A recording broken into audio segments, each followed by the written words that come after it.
আসসালামু আলাইকুম আমার ভাই ও বোনেরা, আপনারা কেমন আছেন?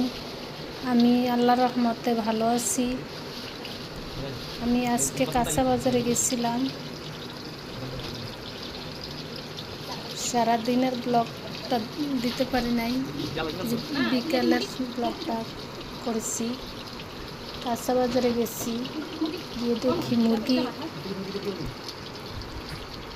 আনতে হবে, তারপর মুরগি নিয়ে আসলাম।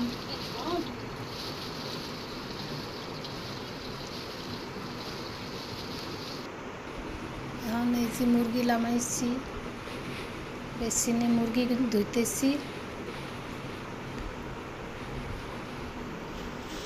আগে মুরগিটা ধুইতে হবে, কলের নিচে রাইখা আগে আমি ধুই,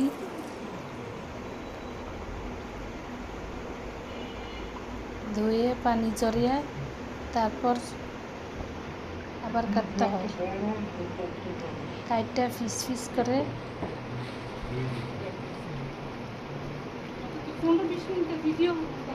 বাজার থেকে আমি কাটটা আনি আর কি। বাজার থেকে আমি 4 পিস করে আনি। সবসময় আমি মুরগি আনলে কী করি, দেখা করে বলি যে 4 পিস করে দিতে। 4 পিস করে দিলে দেখা গেছে যে বাসায় আনলে আর কষ্ট হয় না।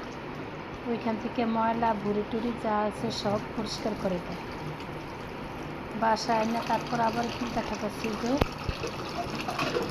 আবার একটু হালকা করে একটু বাছতে হয়, তাহলে দেখা গেছে যে চিকুন পশম থাকে, ময়লা থাকে, এগুলি ধুইয়া তারপর পরিষ্কার করি। পরিষ্কার করিয়া পানি ঝরাইয়া তারপর কাটাকাটি করি।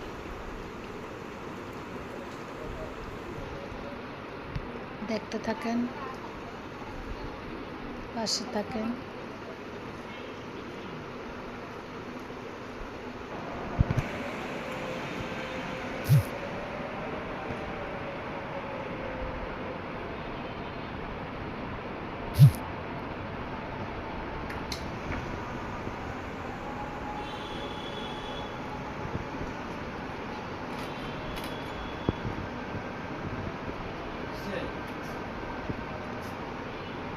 এখন আবার দেখা গেছে যে চামড়িগুলি আলাদা করতে হবে।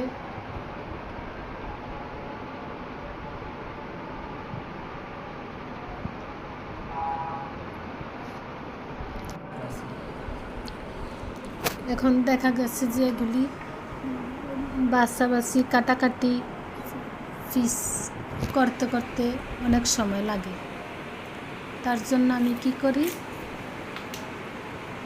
2-3 পিস ছোট ছোট পিস করে রাখি, আরগুলি আস্তে আস্তে রেখে দিই, যে কোন সময় রোস্ট করা লাগে, কোন সময় আবার দেখা গেছে বড় পিস রাখতে হয়, কোনো সময় আবার মেহমান এসে করে, এক এক সময় এক এক রকম পিস রাখতে হয়।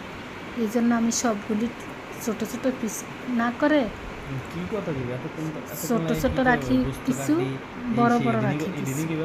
আবার দেখা গেছে যে পায়ের রানের পিসগুলি আলাদা রাখি।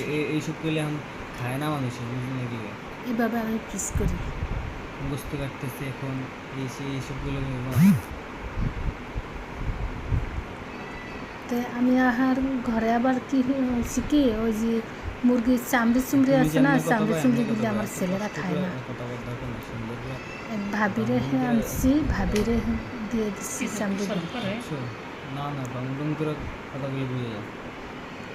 আর আজকে বাবা মন্দির খুবই খারাপ ছিল। বাড়িতে আমার দাদি শাশুড়ি মারা গেছে। মনে চাইছে যাইতাম, আর যাই না, শরীরটা খুবই অসুস্থ, তার জন্য যাইতে পারি না। সকালে আমার যা ফোন করে বলছি যে দাদি শাশুড়ি যে মারা গেছে, শুনে খুব খারাপ লাগছে, যাইতে পারি না। পরে বিকালে কষ্ট করে হইলে তো বাজারে গেছি, আবার দেখা গেছে যে ঘরে একটু টুকটাক বাজার লাগছে, আনতে গেছি, আনছি।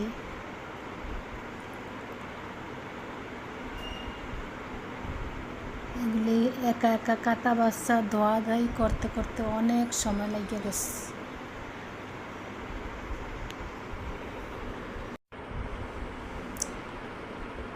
বাজারে গেছি, 15 কেজি মুরগি আনছি।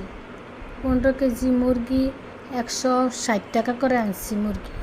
তারপর রিক্সা ভাড়া নিছি 30 টাকা। 5 তলায় উঠাইতে সময় ছেলেরে ফোন করছি, ছেলে গিয়ে নিচ থেকে উপরে উঠাইছে। সে হিসাব করতে গিয়ে দেখি যে আমার 70 টাকা করে পড়ে গেছে মুরগির দাম। যাক, তার কী করব, এটা একটা কথার কথা আর কি, যে 70 টাকা করে পড়ছে। বাসায় না তারপর এগুলি পিস করে ফ্রিজে রাখতে হয়, একা হাতে ঘরের টুকটাক কাজ করতে হয়। দেখা গেছে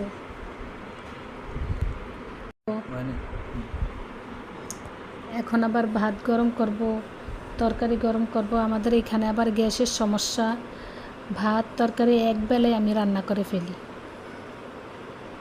তাই সন্ধ্যা যদি একটু গ্যাস থাকে তো একটু গরম করি।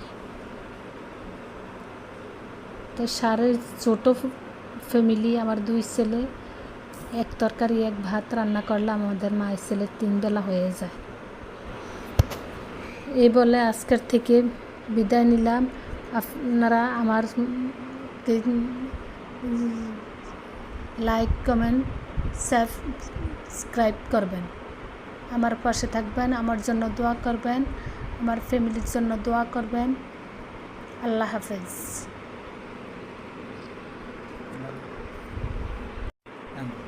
আমার নতুন চ্যানেলটির জন্য আপনারা একটু পাশে থাকবেন, ভুল হলে ক্ষমা করে দিবেন।